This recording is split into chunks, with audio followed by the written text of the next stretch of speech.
comigo? A gente vai hoje para o Evangelho de João, texto que trago do meu coração para compartilhar com o seu coração. Está no Evangelho de João, é o quarto Evangelho. Você passa por Mateus, Marcos, Lucas, você encontra João capítulo 4. Se você deseja me acompanhar na leitura, a gente transita hoje por uma história já transitada muitas outras vezes, mas que creio Deus tem informação nova para a gente aqui. João capítulo 4, eu leio a partir do verso 3, quando o escritor bíblico conta para a gente dessa maneira: quando o Senhor Jesus ficou sabendo disso, ele saiu da Judéia e voltou uma vez mais à Galiléia. E era necessário passar por Samaria. Assim, ele chegou a uma cidade de Samaria, chamada Sicar, perto das terras que Jacó dera a seu filho José. Havia ali o poço de Jacó. E Jesus, cansado da viagem, sentou-se à beira do poço. Isso se deu por volta do meio-dia. Nisso, veio uma mulher samaritana tirar água. Disse-lhe Jesus: dê-me um pouco de água. Seus discípulos tinham ido à cidade comprar comida. A mulher samaritana lhe perguntou: como, sendo o Senhor judeu, pede de beber a mim, que sou mulher samaritana? Pois os judeus não se dão com os samaritanos. Jesus lhe respondeu: se você conhecesse o dom de Deus e quem lhe está pedindo água, você lhe teria pedido e ele lhe teria dado água viva. Disse a mulher: o senhor não tem com que tirar água e o poço é fundo. Onde pode conseguir essa água viva? Por acaso o senhor é maior do que o nosso pai Jacó, que nos deu o poço, do qual ele mesmo bebeu, bem como seus filhos e gado? Verso 13, Jesus lhe respondeu: quem beber desta água terá sede outra vez, mas quem beber da água que eu lhe der nunca mais terá sede. Ao contrário, a água que eu lhe der se tornará nele uma fonte de água a jorrar para a vida eterna. A mulher lhe disse: Senhor, dá-me dessa água, para que eu não tenha mais sede. No verso 16, ele lhe disse: vá e chama o seu marido e volte. Não tenho marido, respondeu a mulher. Disse-lhe Jesus: você falou corretamente, dizendo que não tem marido. O fato é que você já teve 5. E o homem com quem agora você vive não é o seu marido. O que você acabou de dizer é verdade. Jesus também tinha sede. A Bíblia relata pelo menos 2 momentos. Um deles já sedento, na cruz do Calvário, crucificado, quando ele pede por água. O segundo momento, esse aqui, junto ao poço de Jacó. Os judeus que precisavam sair da região central, chamada Judéia, em direção à região periférica, chamada Galiléia, eles faziam um trajeto por um caminho, por uma estrada que margeava a parte oriental do Rio Jordão. E eles faziam isso não porque esse trajeto era o mais curto, eles faziam isso porque eles queriam evitar terem que passar por Samaria, cidade de Samaria. Samaria era um território hostil para os judeus. Existiam alguns elementos em comum da crença samaritana à crença judaica, mas existiam também muitas distinções. Os samaritanos, a exemplo dos judeus, também esperavam o Messias. Os samaritanos, a exemplo dos judeus, também criam em parte das Escrituras. Portanto, havia, como disse, muitas similaridades, mas havia muitas distinções. E a visão dos judeus aos samaritanos era uma visão bastante hostil, bastante hostil. Dessa vez, Jesus decide mudar o rumo do caminho e ele decide ir por Samaria. O objetivo dele é revelado no texto: chegando ao meio-dia junto ao poço de Jacó. Não demoraria muito, aparecia ali aquela mulher samaritana. Não era um horário comum das mulheres irem buscar água. As mulheres daquele lugar iam buscar água ou bem cedinho no amanhecer do dia, ou à tardinha, quando o sol já estava para se pôr, objetivando assim evitar o sol quente, o calor escaldante daquela região da Palestina. Não era um horário comum, portanto, das mulheres irem buscar água. Mas aquela mulher vai ao meio-dia e o texto bíblico descreve para nós a razão pela qual ela vai justamente àquele horário. Ela vai àquele horário porque ela não queria encontrar-se com ninguém. Ela não queria se deparar com os olhares censuradores, ela não queria se deparar e ter que lidar com os olhares críticos, ela não queria ter que ouvir comentários. Ela vai ali de forma isolada, porque de fato ela não queria contato com ninguém. Para sua surpresa, ao chegar junto ao poço, ali está Jesus. Para sua surpresa ainda maior, Jesus se dirige a ela. E ao Jesus se dirigir a ela se toma de surpresa e de forma estarrecida, diante do pedido feito por Jesus, dá-me de beber. A inquietude dela é tão grande que ela expressa isso em palavras. Ela diz assim para Jesus: como sendo tu judeu, pede de beber a mim, que sou mulher e samaritana? Dois problemas aqui. Primeiro problema, ela era mulher. Segundo problema, ela era samaritana. Eu vou começar pelo segundo problema, samaritana. Como eu disse, os judeus não se davam com os samaritanos. Havia um grupo de rabinos que diziam que as samaritanas, elas possuíam o seu fluxo mensal desde o berço. O que eles estavam tentando dizer com isso? Por uma questão cerimonial, as mulheres, durante o seu fluxo mensal, elas estavam desqualificadas, tanto para o contato social, quanto para o serviço religioso. Era uma questão cerimonial. Aos rabinos dizerem que as mulheres que as mulheres possuíam o seu fluxo mensal desde o berço, o que eles estavam dizendo? Que desde o nascimento as mulheres estavam desqualificadas para o serviço religioso ou para o contato social. Eles entendiam que você não poderia de maneira nenhuma saudar um samaritano. Não poderia. Você não poderia, na verdade, pisar a terra de um samaritano. Haja vista, como disse, eles preferiam fazer um trajeto mais longo do que ter que passar por Samaria.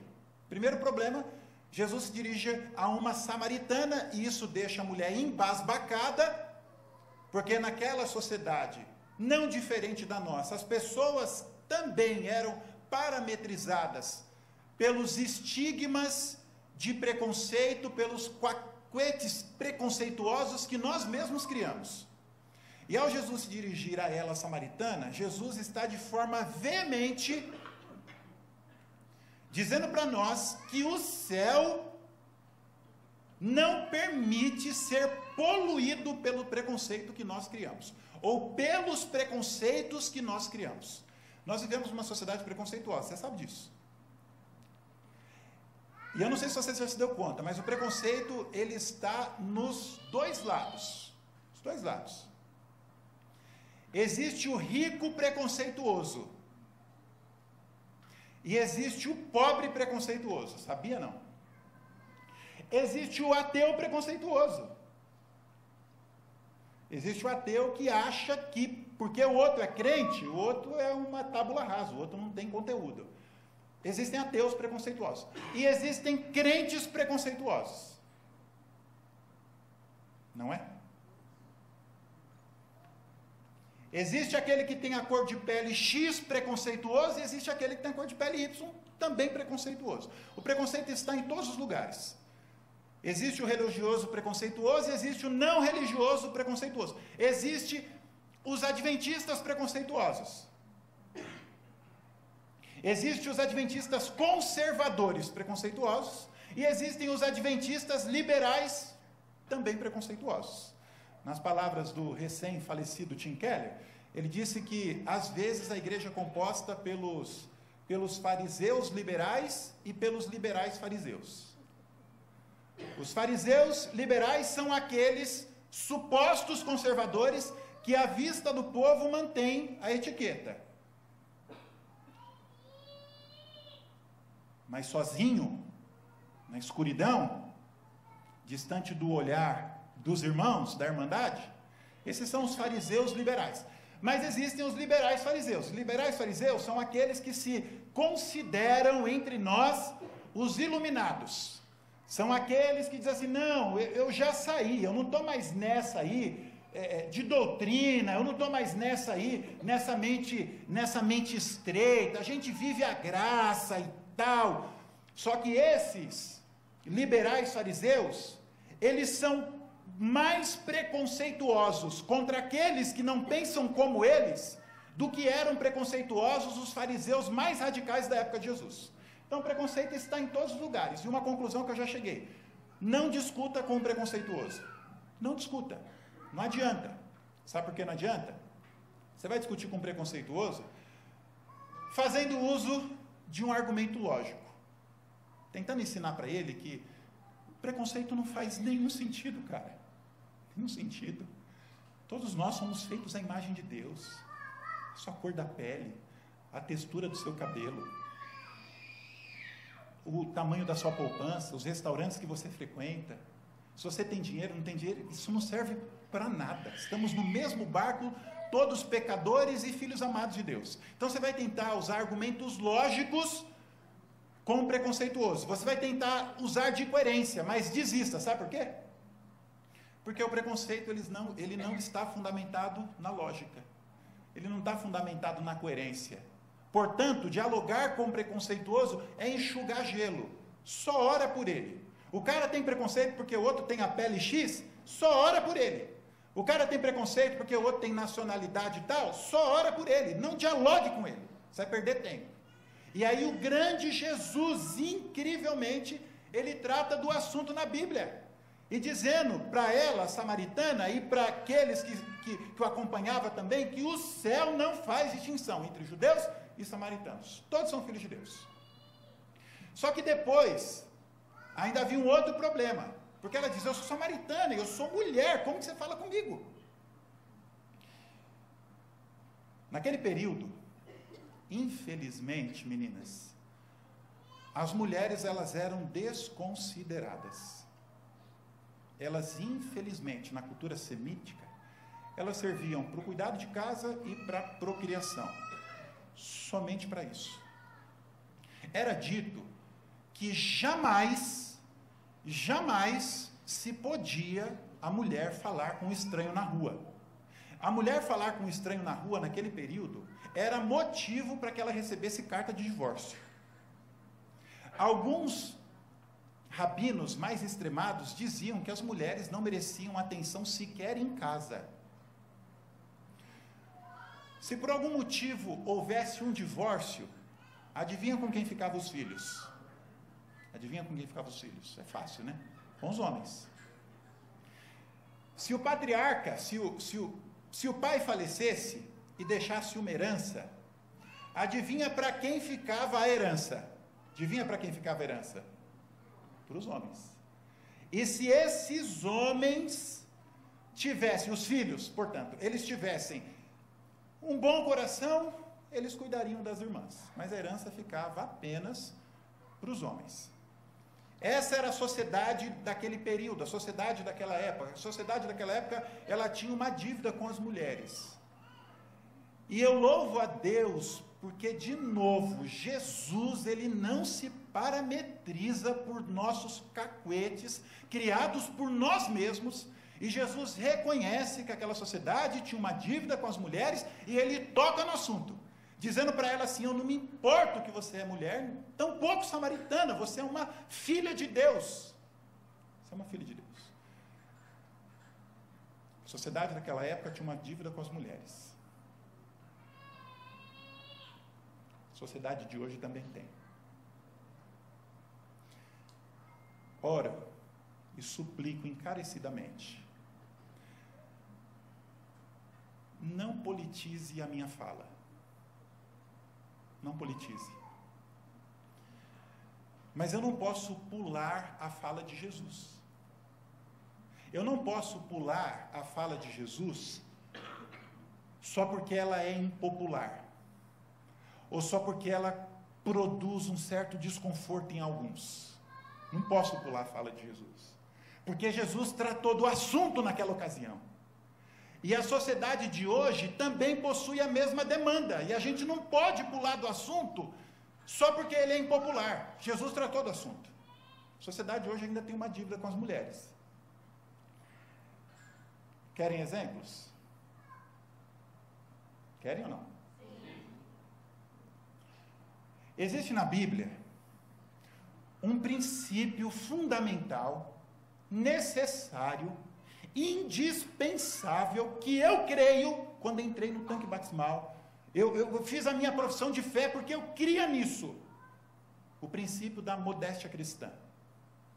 É Bíblia. Eu não tenho como fugir desse negócio. Está na Bíblia. Está na Bíblia. Infelizmente, a gente vive numa sociedade tão petulante que no passado, os cristãos do passado, a Bíblia era parametrizador de vida. E eles perguntavam assim, a Bíblia valida isso aqui? A Bíblia valida esse comportamento? A Bíblia valida essa atitude? A Bíblia coaduna com essa visão que eu estou criando do mundo? A Bíblia valida esse meu pensamento? Era assim que os cristãos de verdade do passado viviam. Os cristãos de hoje, eles olham para a Bíblia e dizem assim, eu acho que com essa parte aqui eu não concordo não. Na nossa petulância. Mas há nessa Bíblia, na qual eu creio, um princípio fundamental chamado modéstia cristã. E a modéstia cristã ensina na Bíblia que quando alguém olha para mim, ela não tem que me ver em primeira instância. Quando ela olha para mim, ela tem que ver Jesus. Está na Bíblia. Está na Bíblia. Quando alguém olha para mim, deveria olhar e tem Cristo ali. Tem Jesus ali. E esse Jesus, ele é aflorado por aquilo que eu tenho no coração, ou esse Jesus, ele é evidenciado, ele é demonstrado, esse Jesus, ele é testemunhado, esse Jesus é visto em nós, sim, por aquilo que a gente tem no coração, sim, por aquilo que é o nosso caráter, sim, por aquilo que são as nossas intenções, mas esse Jesus também é visto por meio daquilo que eu decido fazer com o meu corpo. É a modéstia cristã, está na Bíblia.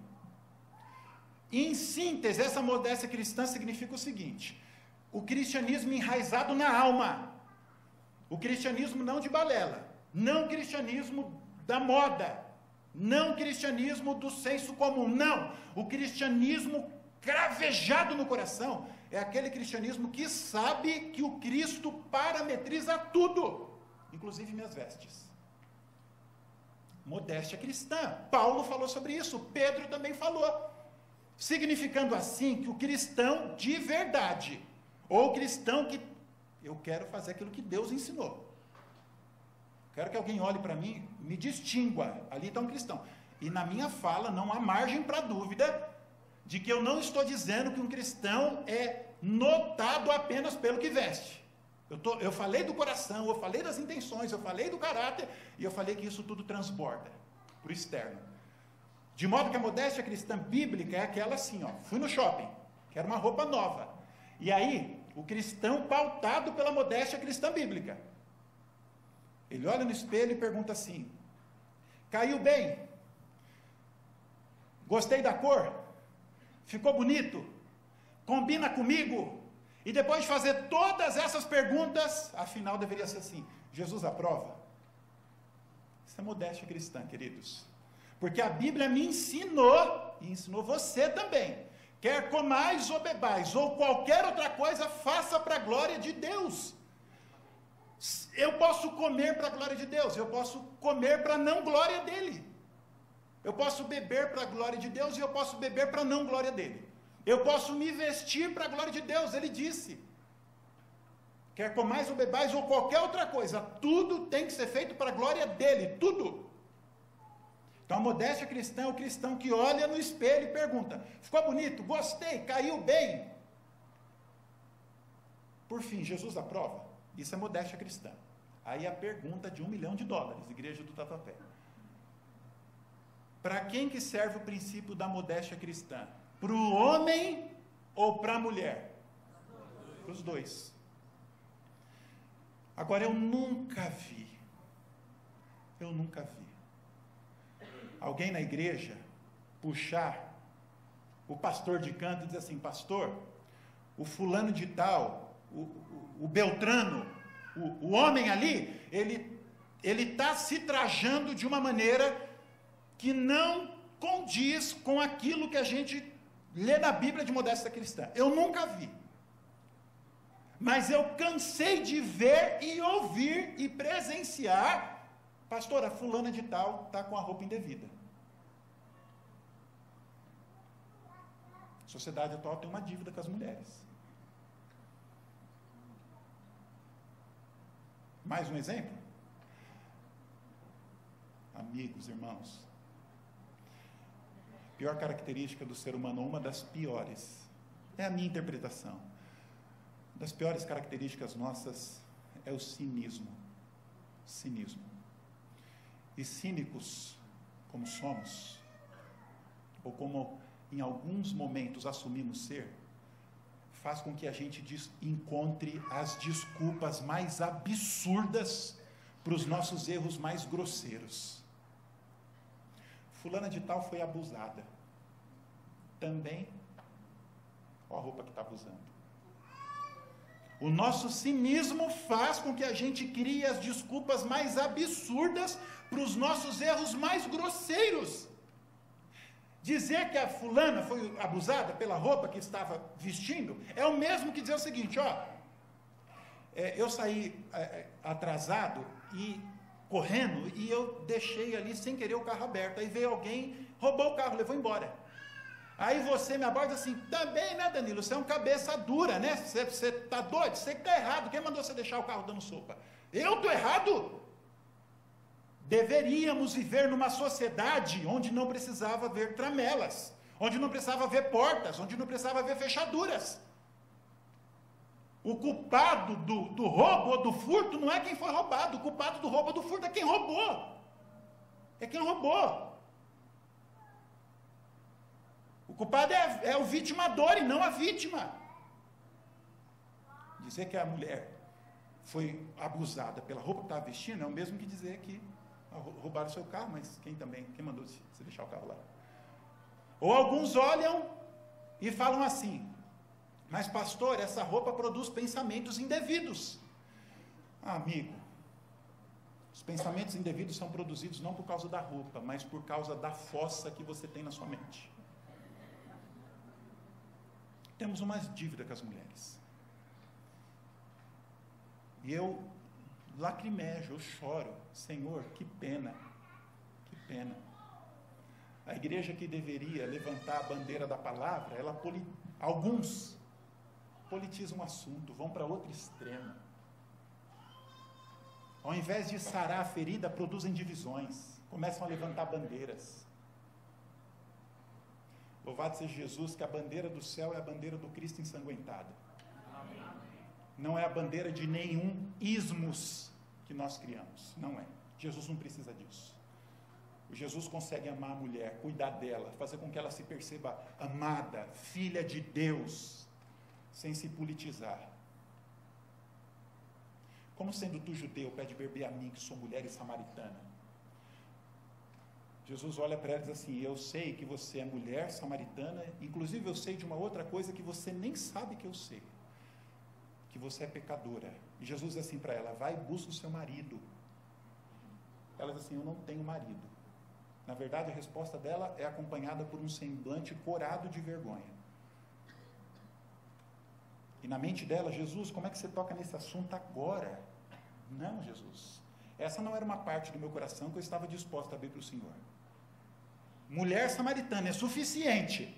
Agora, mulher samaritana e pecadora, aí não, Jesus. Mulher samaritana e adúltera, aí não. Eu ainda não tenho estrutura.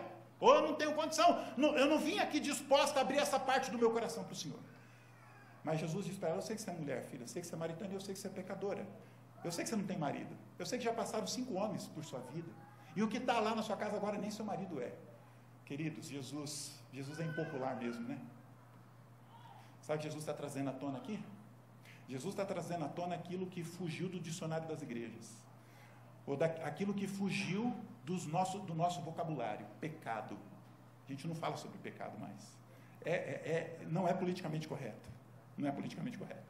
Mas o Deus que quer te salvar e que te ama mais do que ninguém no universo te ama, Ele trata sobre pecado. porque ele é amigo de verdade. Jovens, aproveita, estamos na semana jovem, fuja daqueles que se dizem, se colocam como seus amigos, mas não falam a respeito do seu pecado.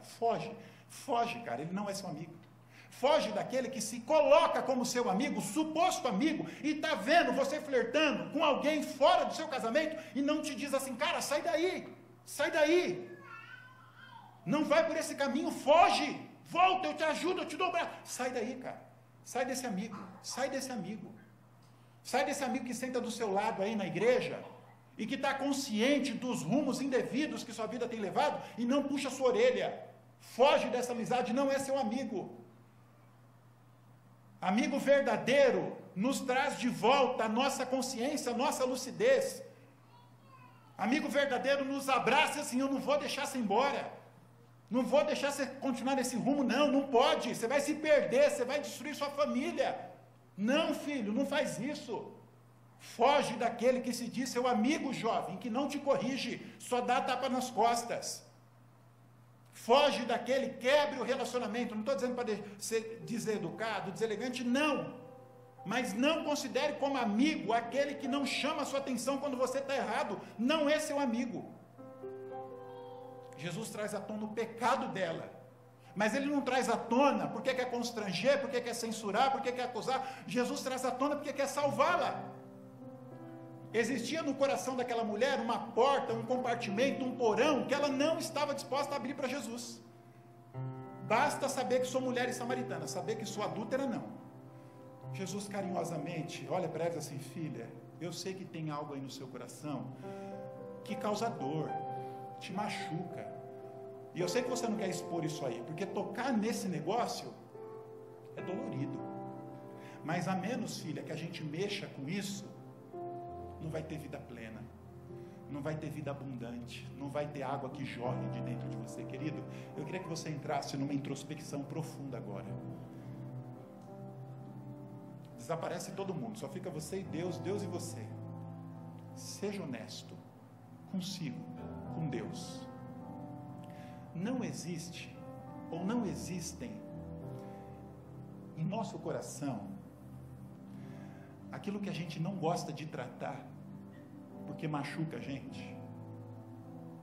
Não quero falar sobre isso, porque falar sobre isso vai trazer dor, é um negócio que eu tenho que esquecer. Não quero ter que vivenciar isso de novo, mesmo que em memória. É aquele caso de alguém abusado pelo pai, e porque teve um pai abusador, agressivo, truculento, hoje ele não consegue ser gente boa com o filho, com a filha, ele não consegue, porque ele carrega isso lá de trás.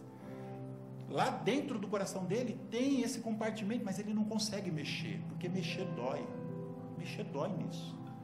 Aí Jesus olha para vocês assim, filho, deixa eu mexer naquilo que está oculto, deixa eu mexer naquilo que te machuca, porque a menos que a gente traga isso à tona, Jesus diz, não tem vida plena.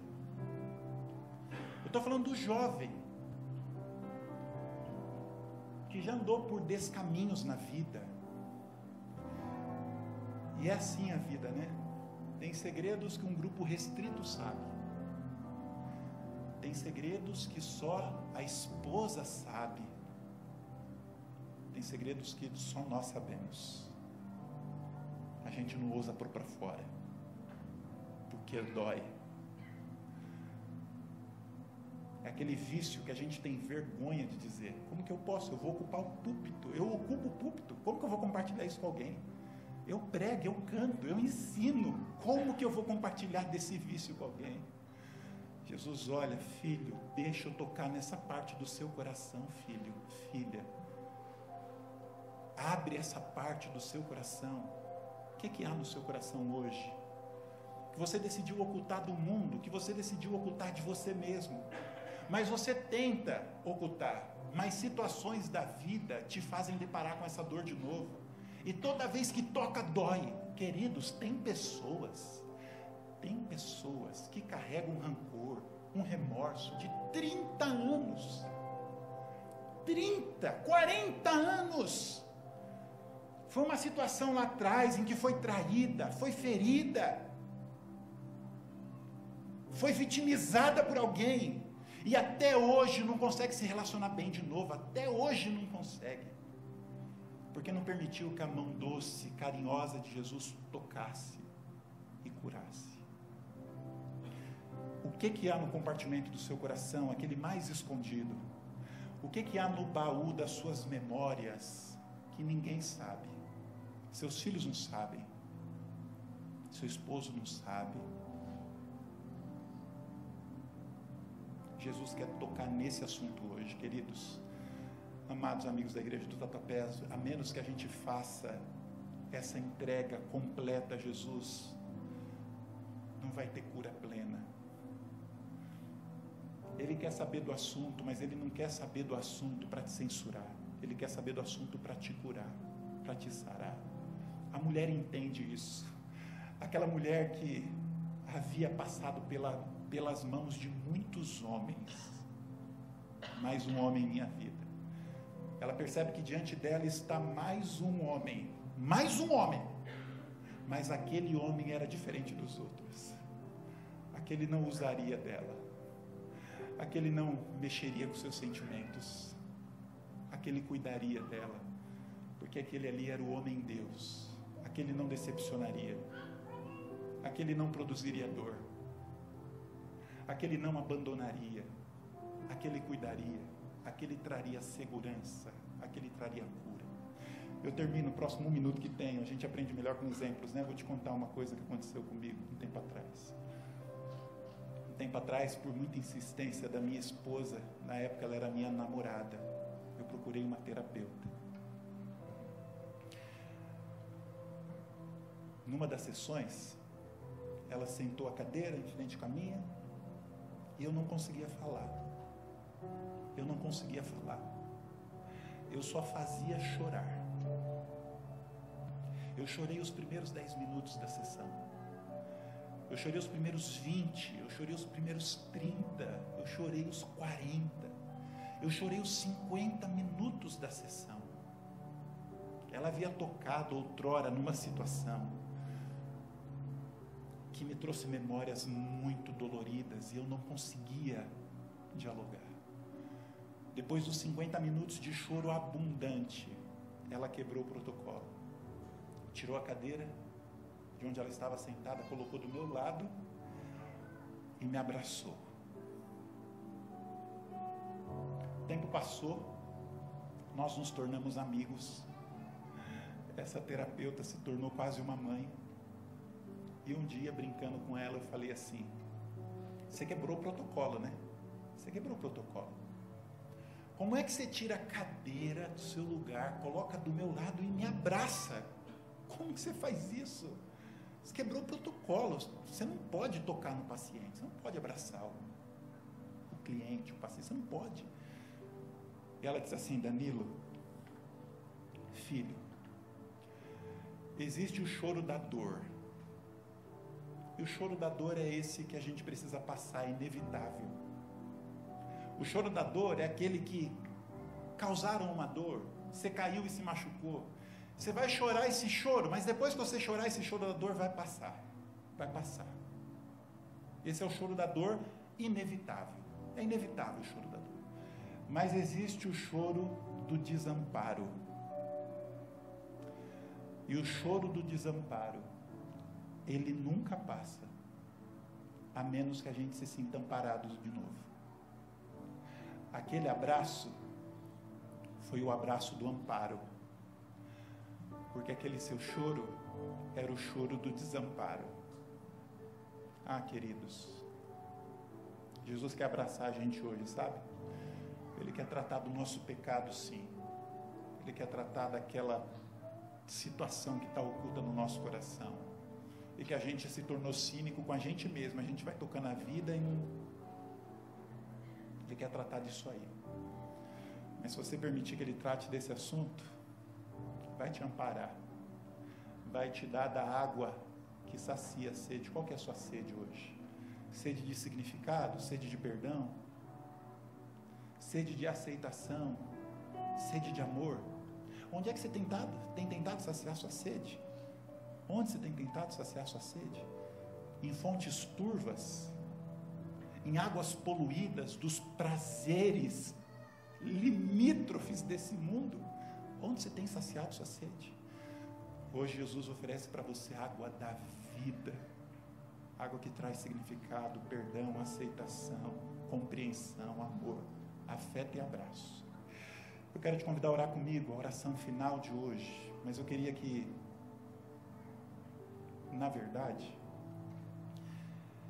você se pusesse em pé, você dissesse para Jesus o que está no seu coração. Vamos fazer isso junto? Querido Deus, amado Pai, obrigado, Senhor, porque não somos nós que precisamos correr atrás de Ti. Obrigado porque é o Senhor que nos encontra. Exemplo daquele dia em que Jesus decide mudar o trajeto por causa daquela mulher samaritana, pecadora e ferida. Obrigado porque o Senhor sempre vem ao nosso encontro, Senhor. Mesmo quando nós voluntariamente rumamos correndo por caminhos tortos. Obrigado por vir ao nosso encontro. Obrigado por nos oferecer água da vida, água que sacia, água que mata a sede, água que devolve a alegria de viver, o brilho nos olhos, água que perdoa, água que purifica, água que restaura. Ó Deus, mas a gente aprendeu na palavra hoje que existem compartimentos do nosso coração que a gente não gosta de tocar porque dói, porque machuca, Pai. E nesse instante, nessa hora, eu suplico, eu te imploro, Senhor, para que o Senhor possa ouvir essas dezenas e dezenas de orações que são elevadas diretamente do coração de cada um dos teus filhos e filhas que aqui estão. A gente está tocando, nós estamos tocando, Senhor, cada um de nós, em assuntos que talvez há muito tempo a gente não lidava, machucava a gente, mas hoje a gente quer abrir a porta dessa situação para o Senhor, pedindo para que o Senhor entre, pedindo para que o Senhor cure, pedindo para que o Senhor restaure. Dá para a gente, Senhor, o amparo que o Senhor deu para aquela mulher samaritana. Dá para a gente esse abraço que cessa o choro, que acaba com o amargor e que devolve a alegria de viver. É a nossa oração, pedindo para que o Senhor leve segurança para casa os meus irmãos, os meus amigos, que o Senhor dê a todos a boa noite de descanso que tanto necessitam, que o Senhor dê a todos um amanhecer com vida, um bom dia amanhã na tua presença. A gente ora assim em nome de Jesus, o nosso Salvador. Amém.